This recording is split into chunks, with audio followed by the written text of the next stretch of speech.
নমস্কাৰ। অসমৰ প্ৰত্যেকগৰাকী জনসাধাৰণলৈ কেইবাটাও গুৰুত্বপূৰ্ণ খবৰ। আজিৰ দিনটোতে ভাৰতবৰ্ষৰ বিভিন্ন প্ৰান্তৰ পৰা কেইবাটাও গুৰুত্বপূৰ্ণ খবৰ যুগুত কৰা হৈছে। আমাৰ প্ৰথমটো খবৰ হ'ল খুবেই ভাল খবৰ। প্ৰথমটো খবৰ আপোনালোকৰ সন্মুখত লৈ আহিছে, আপোনালোকে চাই থাকক। ৰেচন কাৰ্ড থাকিলে নাপাব অৰুণোদয় আঁচনিৰ ধন। এতিয়াৰ পৰা ৰেচন কাৰ্ড থাকিলে কিন্তু নাপাব অৰুণোদয় আঁচনিৰ ধন। অৰুণোদয় আঁচনিৰ পৰা বঞ্চিত একাংশ মহিলাৰ গুৰুতৰ অভিযোগ। এতিয়াৰ পৰা গুৰুতৰ অভিযোগ আৰম্ভ কৰিছে মহিলাসকলে। লখিমপুৰত অৰুণোদয় আঁচনিৰ সুবিধা প্ৰদানত ব্যাপক খেলিমেলিৰ সৃষ্টি হৈছে এতিয়াৰ পৰা। দিন হাজিৰা কৰা মহিলাক অৰুণোদয়ৰ পৰা বঞ্চিত কৰাৰ অভিযোগ। দক্ষিণ লালুকগাঁও পঞ্চায়তৰ ৬ নং ৱাৰ্ডৰ মহিলাসকলৰ এই অভিযোগ। চাৰিবাৰ কি নথিপত্ৰ জমা দিও কেইবাগৰাকী মহিলাই নাপালে অৰুণোদয় আঁচনিৰ সুবিধাসমূহ। কান্দি কান্দি অৰুণোদয়ত নাম অন্তৰ্ভুক্ত কৰিবলৈ অনুৰোধ বঞ্চিত মহিলাৰ।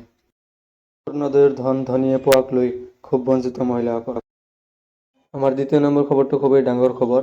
তৃতীয় বৰ্গ আৰু চতুৰ্থ বৰ্গৰ চাকৰিক লৈ বৃহৎ ঘোষণা হিমন্ত বিশ্ব শৰ্মা চৰকাৰৰ। কেবিনেট বৈঠকত লোৱা হ'ল ডাঙৰ সিদ্ধান্ত। তৃতীয় বৰ্গৰ নিযুক্তিৰ ফলাফল ঘোষণা কৰা হ'ব ৩ মে তাৰিখে। ৪ মে'ত চতুৰ্থ বৰ্গৰ নিযুক্তিৰ ফলাফলৰ দিন হিচাপে ঘোষণা কৰিছে হিমন্ত চৰকাৰে।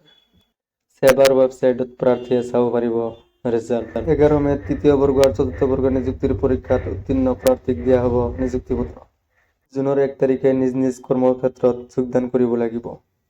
এফালে ভট্টাচাৰ, আনফালে দাম বৃদ্ধিৰ সমস্যাৰ জুৰুলা কৰিছে দেশৰ কোটি কোটি জনতাক। 400 টকীয়া চিলিণ্ডাৰ আজিৰ দিনত 1100 টকীয়া হৈ গ'ল। 56 টকাৰ ডিজেল হৈ গ'ল 90 টকা আজিৰ দিনত কিমান বৃদ্ধি চাই লওক। কোটি কোটি টকা ডিজেল পেট্ৰলৰ দামেৰে লুটিছে এইবাৰ চৰকাৰ। দৈ গাখীৰ সকলোতে আজি GST লগাইছে চৰকাৰে। এফালে দাম বৃদ্ধি, আনফালে দুৰ্নীতিয়ে দুখীয়াক টেটু চপা যেন দিছে। ধনীসকলৰ একো লোকচান হোৱা নাই, মৰিছে কেৱল দুখীয়াহে। য'তেই যা ততেই মিছা কথা কোৱা প্ৰধানমন্ত্ৰী নৰেন্দ্ৰ মোদীয়ে। দেশৰ প্ৰতিজন জনতাৰ বেংক একাউণ্টত 15 লাখ টকা দিয়াৰ কথা কৈছিল মোদী চৰকাৰে। বিমুদ্ৰাকৰণ কৰি দেশৰ কলাধন ঘূৰাই অনাৰো ঘোষণা কৰিছিল নৰেন্দ্ৰ মোদীয়ে। কিন্তু মোদীৰ দৰে আমি কেতিয়াও মিছা কথা নকওঁ। কৰ্ণাটকত নিৰ্বাচনী প্ৰচাৰ চলাই নৰেন্দ্ৰ মোদীক তুলা ধনা দিছে ৰাহুল।